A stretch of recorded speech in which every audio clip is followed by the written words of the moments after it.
തരം മനസ്സുകളെ പരിചയപ്പെടുത്തുന്നുണ്ട്. അതാർക്കൊക്കെയാണ് അറിയാം? കുട്ടികൾക്ക് മാത്രമല്ല, മുതിർന്നവർക്കും പങ്കെടുക്കാം. 3 തരം മനസ്സിനെ കുറിച്ച് പറയുന്നുണ്ട് വിശുദ്ധ ഖുർആൻ. അതേതൊക്കെയാണ്?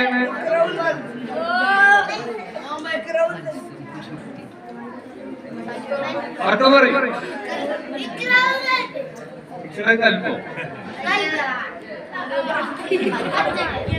ഏതാണ് 3 തരം മനസ്സ്? ആർക്കെങ്കിലും അറിയോ? 1 ഇന്നൻ നഫ്സ ലഅമ്മാറത്തുൻ ബിസ്സൂ. മനുഷ്യന്റെ മനസ്സ് തെറ്റിലേക്ക് ചാഞ്ഞുകൊണ്ടിരിക്കുന്ന മനസ്സാണ്. ഇന്നവരെ മനസ്സെന്താണ്? അടുത്ത് നഫ്സുൽ മുത്മഇന്ന, സമാധാനം പ്രാപിച്ച മനസ്സ്. 3ാമത്തെ ഒരു മനസ്സുണ്ട്, അതിന്റെ 2 ഇടയിൽ വരുന്ന ഒരു മനസ്സുണ്ട്. അത് പറയണവർക്ക് ഗിഫ്റ്റ് ഉണ്ട്. ആരാ പറഞ്ഞത്?